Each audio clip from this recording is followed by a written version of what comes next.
A lion is the apex predator of the African savanna. Every animal around it adjusts its behavior the moment it appears. Zebras bolt, wildebeest scatter, baboons shriek warnings to each other. Even hyenas, which hunt in packs and outnumber lions, keep a very respectful distance.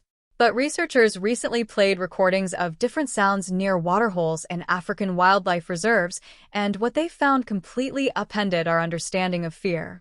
When they played lion sounds, animals fled about 60% of the time. When they played recordings of ordinary human speech, animals fled 95% of the time. Animals on every continent are more afraid of the human voice than any other sound in nature. And the question is, how did this happen? Humans have been hunting for 300,000 years.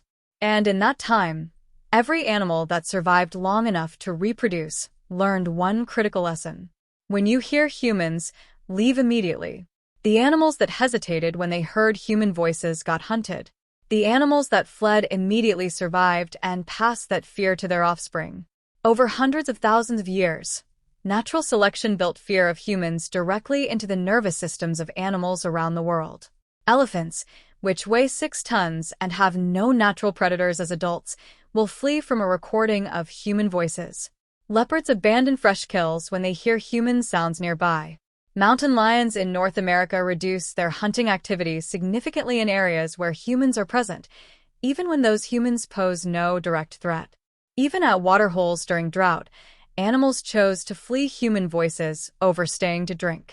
They were choosing the risk of dehydration over the risk of a human voice. So, we're the most feared creature on the planet. But the deeper story here is not about human dominance. It is about what our presence is doing to ecosystems in ways we never expected. Animals across multiple species are shifting their entire activity patterns to avoid any overlap with humans. They are becoming more nocturnal, moving less, eating less, covering less territory. Mountain lions near human-populated areas in California show up to 50% smaller home ranges than those in remote wilderness. They are not just moving differently. They are stressed. Chronically. Elevated cortisol has been measured in wildlife populations near human settlements at levels significantly above those in remote populations. Chronic stress suppresses immune function, reduces reproductive success, and shortens lifespan. Deer populations near hiking trails have reorganized their entire daily schedule to avoid hours when humans are likely to be present. Even on trails where hunting is completely prohibited, the hikers think they are watching wildlife. The wildlife have already left. In Yellowstone, wolves avoid roads even when using the road would be the most efficient route. The smell of human activity on the road outweighs the efficiency benefit of using it. When predators avoid certain areas because of human fear, prey animals in those areas face no predation pressure. And they overgraze the vegetation completely. Scientists call this a landscape of fear, and its absence creates what they call ecological release. We do not need to be hunting to be causing these effects. Just the sound of us talking is enough to restructure how ecosystems function. Ocean noise from shipping and industrial activity has increased so dramatically that some whale species have had to change the frequency of their calls. Whales that used to communicate across hundreds of kilometers can now barely hear each other across a few dozen in busy shipping lanes. Fish near areas of high boat traffic show measurably impaired ability to detect predators. Then in March 2020, something extraordinary happened. When humans went into lockdown across the world, animals immediately began reclaiming territory they had avoided for decades. Mountain goats walked through towns in Wales. Deer moved through suburbs in broad daylight. Pumas were photographed on streets in Santiago, Chile. Wild boars took over tourist areas in Barcelona. Researchers measured a dramatic increase in animal movement, territorial range, and daytime activity across dozens of species during the lockdown period. The moment humans returned, the animals retreated just as quickly. The fear is not learned over a lifetime. It is embedded in their biology. The fear has been so thoroughly selected for over hundreds of thousands of years that it is now heritable.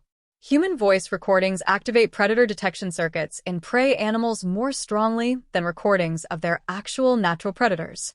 We are more deeply encoded into their fear systems than the animals that actually eat them. Lions and their prey have co-evolved for millions of years. The fear response is calibrated to that relationship. Human hunting pressure arrived much more recently, more intensely, and with weapons that made hiding completely ineffective. A lion must get within striking distance. A human with a spear does not. And then arrows extended that range further. And then firearms extended it to hundreds of meters. The hiding strategies that kept animals safe from every other predator suddenly stopped working against humans. Camouflage works against every predator on Earth. It does not work against thermal imaging. The only adaptation that has worked is maximum avoidance. Animals with the most sensitive detection systems have the highest survival rates in human-adjacent environments. Urban animals that have learned to tolerate human presence show measurably different cognitive profiles from their rural counterparts. Urban foxes distinguish between different types of human behavior and calibrate their responses accordingly. Urban crows use our infrastructure as tools in their own survival strategy. A new divide is emerging in the natural world: animals that can adapt to human presence and animals that cannot.